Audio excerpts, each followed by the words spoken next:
Olá! Neste bloco, refletiremos sobre o terceiro capítulo da carta encíclica Laudato Si. Se no primeiro capítulo o Papa Francisco aponta para os grandes problemas que afligem a humanidade, aqui ele desvela as causas mais profundas, ou seja, a raiz de todos estes problemas.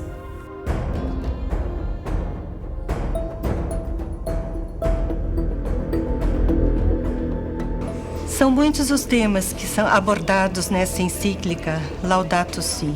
Temas importantes que concernem as nossas intervenções no ambiente e os efeitos destas intervenções. Muitas delas se referem a ações humanas diretamente em cima do ambiente. Entretanto, há que se considerar também aquelas que são decorrentes dos efeitos, muitas vezes imponderáveis, das tecnologias que nós mesmos inventamos.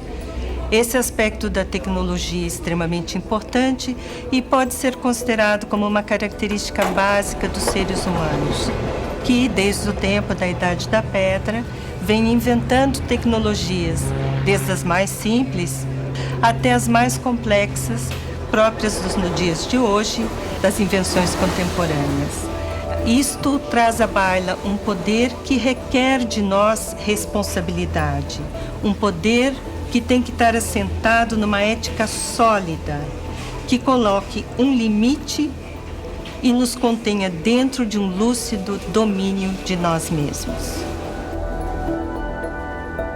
Francisco começa o capítulo terceiro mencionando o poder extraordinário da tecnologia no sentido de atenuar as necessidades humanas, trazer beleza, saúde para todos nós. Entretanto, ele tenta desconstruir um certo paradigma tecnocrático no sentido de que ele faz mesmo a crítica a esse paradigma. O Papa destaca que o seu veneno está no sentido de que pretende estabelecer um domínio total sobre a natureza, usá-la para fins de lucratividade e sobre a vida humana, de tal forma que não reste mais espaço para nada, para um sentido mais totalizante da vida humana, para um sentido ético e para a exploração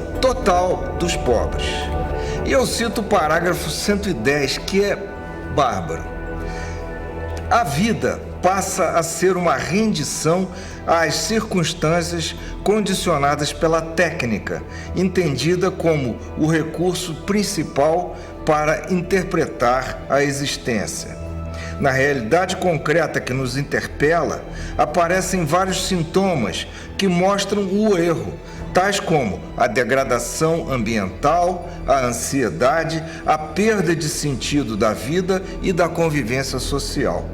Assim se demonstra mais uma vez que a realidade é superior à ideia. E para finalizar essa crítica ao paradigma tecnocrático, Francisco apela para uma expressão que é revolução cultural, que ele usa mais umas 2 ou 3 vezes ao longo desta encíclica.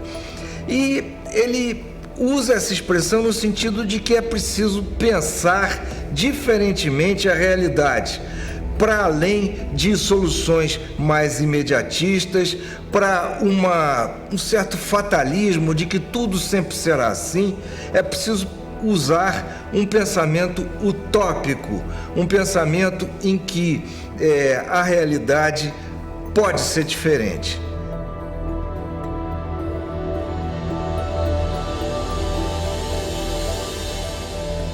Quando o ser humano se coloca no centro de tudo, acaba dando prioridade absoluta apenas aos próprios interesses.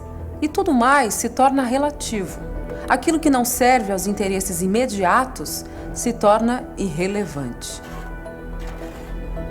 Essa cultura do relativismo é a mesma patologia que leva uma pessoa a tratar a outra como um mero objeto, obrigando-a a trabalhos forçados ou reduzindo-a à escravidão por causa de uma dívida. É a mesma lógica que leva à exploração sexual de crianças, ao abandono dos idosos, ao comércio de diamantes ensanguentados e a tantos outros crimes que violentam a imagem da nossa casa comum.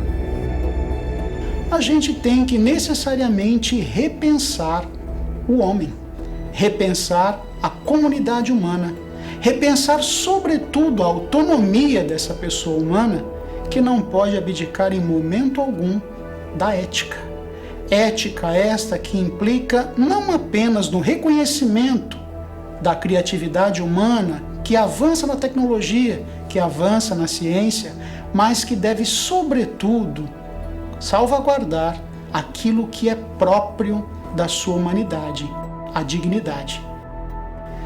Construir uma ecologia integral é pensar, então, um novo homem, uma nova ética, uma nova relação, inclusive com o trabalho, que desde o princípio, quando Deus designa o homem de cultivar o Jardim do Éden, é para que ele não torne o trabalho apenas objeto de lucro, mas sim um espaço onde ele possa desenvolver todas as suas capacidades, inclusive aquela de se integrar numa interdependência sadia com os demais seres humanos do planeta. Muitas vezes levamos em consideração apenas os efeitos, isto é, aquilo que está aí, à frente de nossos olhos, e engolimos comentários nem sempre bem intencionados. Se nós não buscamos as raízes dos problemas, poderemos facilmente cometer sérios equívocos e até corremos o risco de sermos injustos com as pessoas. Quem, por exemplo, nunca ouviu a expressão: "Ah, esses pobres estão na miséria porque não trabalham, são todos uns vagabundos"? Pois é, lamentavelmente há gente que faz esse tipo de discurso. Por isso, converse em sua comunidade sobre os problemas que vocês enfrentam e procure investigar o que está na raiz de cada um deles. Que outros comentários maliciosos você já ouviu? A luta pelo pão de cada dia, por trabalho, saúde e educação. A luta para livrar-se do egoísmo e a luta contra toda corrupção. O esforço contra o mal do consumismo, a busca da verdade e do bem,